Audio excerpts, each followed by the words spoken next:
আসসালামু আলাইকুম। দেখুন, যে পাখিটা যে তার খাবারের খোঁজে বের হয়েছিল, কিন্তু সে জানতো না যে তার জীবনের ইতি হয়ে যাবে আজকে। কতটা কষ্ট যন্ত্রণা পেয়ে সে এই পৃথিবী ছেড়েছে।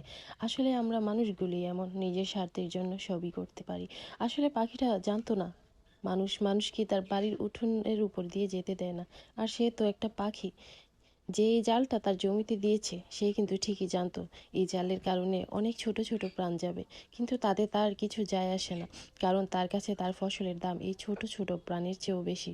যাক না, কিছু ছোট ছোট জীবন, তার বিনিময়ে তার ফসল তো ভালো থাকবে। আচ্ছা, আসলে কি পাখিটি তার ফসল নষ্ট করতো? না, আসলে আমরা মানুষরা একজনের দোষটা আরেকজনের উপর চাপিয়ে দিতে পছন্দ করি। হয়তো অন্য কোনো প্রাণী তার ফসল নষ্ট করতো, কিন্তু প্রাণ গেল এই ছোট পাখিটার। আচ্ছা, আমরা মানুষরা কি সারা জীবন এইভাবেই প্রকৃতির উপর জুলুম করে যাব? কখনই কি মনে হবে না আমরা ভুল করছি? আসলে এই দৃশ্যগুলো যে এখানেই হয়েছে এমন না। প্রতি বছর নানা জায়গায় ফসলের জমির উপর এরকম জাল দিয়ে শত শত পাখির জীবন নেওয়া হয়। কিন্তু এই পাখি আমাদের প্রকৃতির ভারসাম্য রক্ষা করে। ফসলের জমির বিষাক্ত পোকামাকড় খেয়ে আমাদের ফসল নষ্ট হওয়া থেকে বাঁচায়। কিন্তু কথায় আছে না, উপকারী বাঘে খায়, এই পাখিগুলোর ক্ষেত্রেও তাই হয়।